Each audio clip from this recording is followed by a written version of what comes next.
Hello guys, कैसे हैं आप सभी। भाई देखो, हमारी Indian economy 1950 to 1990 series continue है।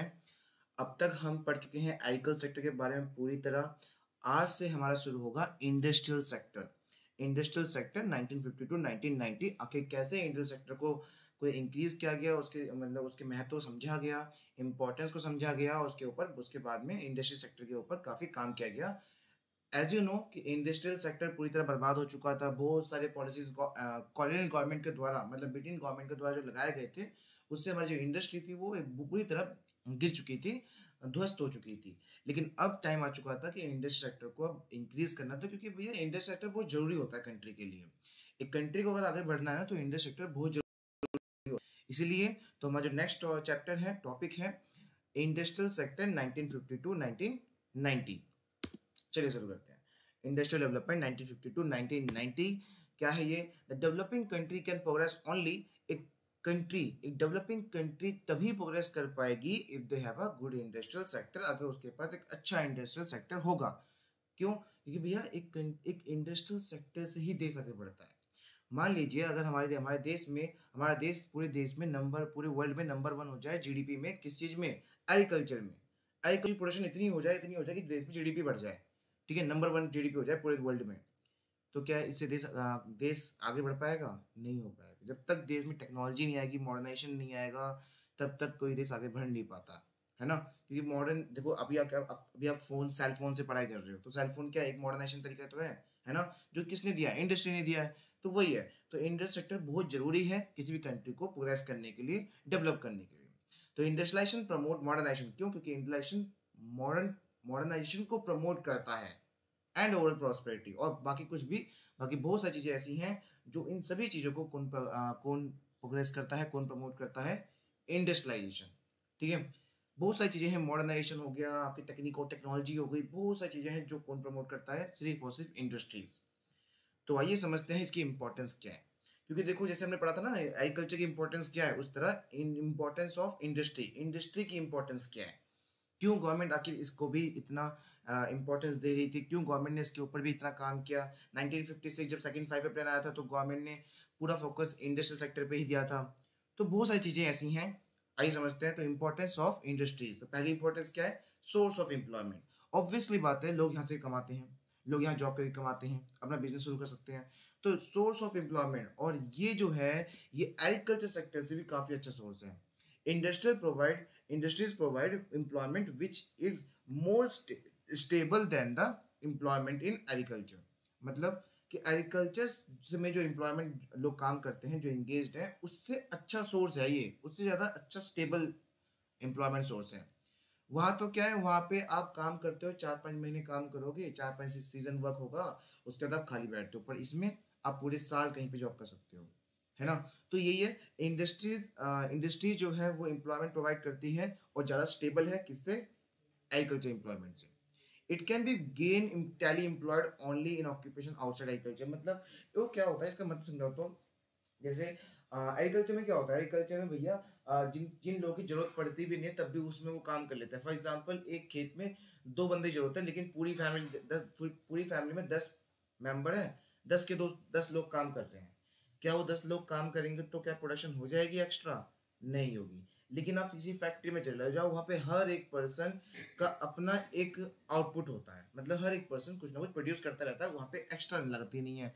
तो ये क्या है, हर एक बंदा कुछ ना कुछ गेन कर रहा है, वहां पे कुछ ना कुछ प्रोडक्शन कर ही रहा है ना। एग्रीकल्चर से बढ़िया चीज है ये, सोर्स के मामले में, एम्प्लॉयमेंट के मामले में। Clear?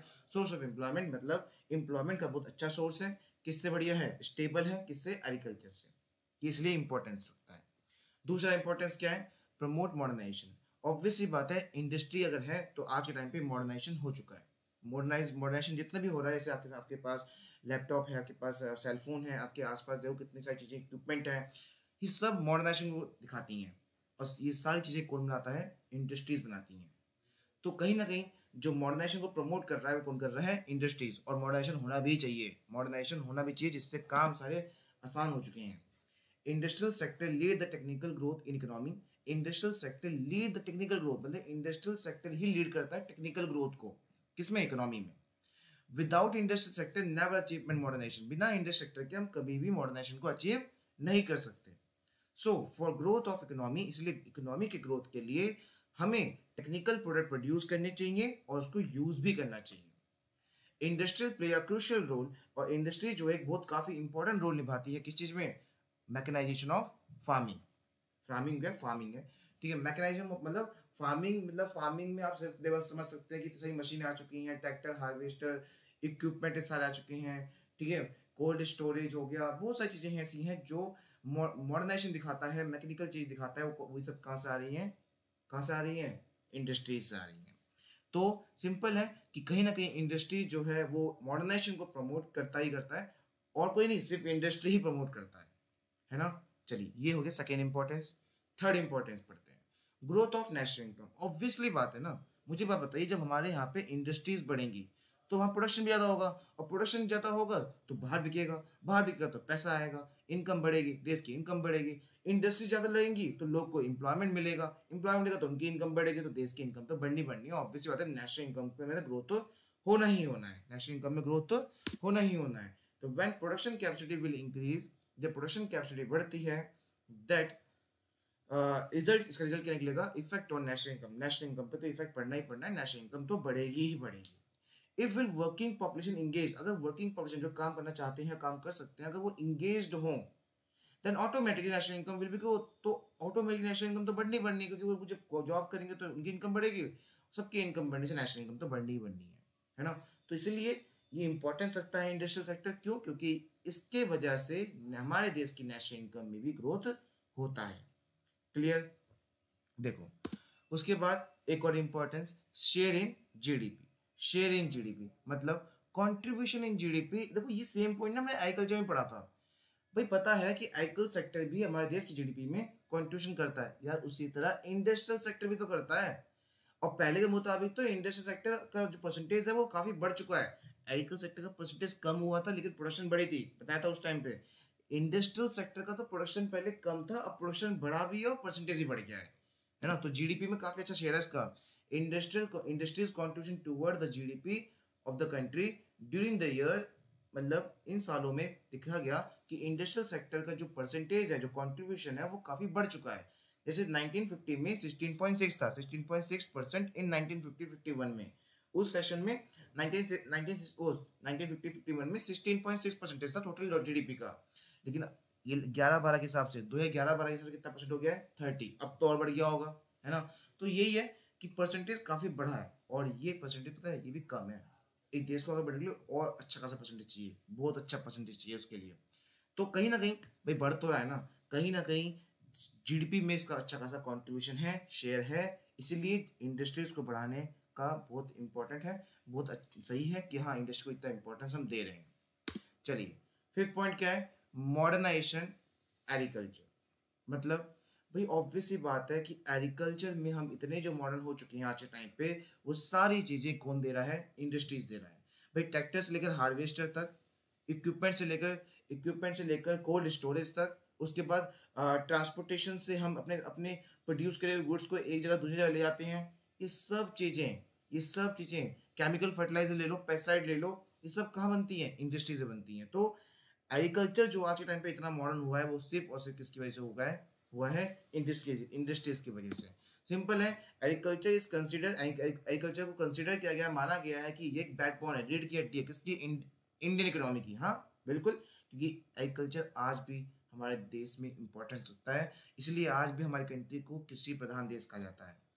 This requirement for the development of agriculture, जो भी रिक्वायरमेंट पड़ती है एग्रीकल्चर के डेवलपमेंट के लिए, उसे बड़े पैमाने पर कौन पूरी करता है? इंडस्ट्रीज पूरी करती है। जैसे मशीन हो गया, टूल्स हो गए, tractor, harvester, thresher, pumping set, tubewell हो गया, केमिकल फर्टिलाइजर हो गया, पेस्टिसाइड हो गया, उसके बाद कोल्ड स्टोरेज, ट्रांसपोर्ट फैसिलिटी, ये सब कुछ कौन प्रोवाइड करता है? इंडस्ट्रीज प्रोवाइड करती हैं। सब कुछ इंडस्ट्रीज प्रोवाइड करती हैं। क्लियर? और लास्ट इसका इंपॉर्टेंस क्या है? Increase in export. ऑब्वियस सी बात है ना, ऑब्वियसली। कैसे? भाई प्रोडक्शन बढ़ेगी, क्वांटिटी की प्रोडक्शन बढ़ेगी तो क्या होगा? प्रोडक्शन बढ़ेगी, भाई देश का प्रोडक्ट बाहर बिकेगा, बाहर बिकेगा तो एक्सपोर्ट बढ़ेगा। सिंपल है ना। देश में जितनी प्रोडक्शन बढ़ाओगे, जितनी इंडस्ट्रीज लगेगी, उससे तो प्रोडक्शन तो बढ़नी बढ़नी है। प्रोडक्शन बढ़ेगा तो कहीं ना कहीं एक्सपोर्ट भी बढ़ने वाला ही है ना, एक्सपोर्ट भी बढ़ने वाला ही है। तो इंक्रीज इन एक्सपोर्ट, और एक्सपोर्ट बढ़ने से पता है क्या होता है, बाहर की फॉरेन वैल्यूएबल फॉरेन एक्सचेंज आता है, बाहर से क्या आता है, वैल्यूएबल फॉरेन एक्सचेंज, और जिससे हमारे देश का ही फायदा होता है ना। चलिए, ये हो गया आपका importance of industrial sector. Next class में एक और टॉपिक है जो बहुत ही अमेजिंग है, क्या, PSU, पब्लिक सेक्टर अंडरटेकिंग, बड़ा ही अमेजिंग है। मिलते हैं नेक्स्ट क्लास में, बाय बाय।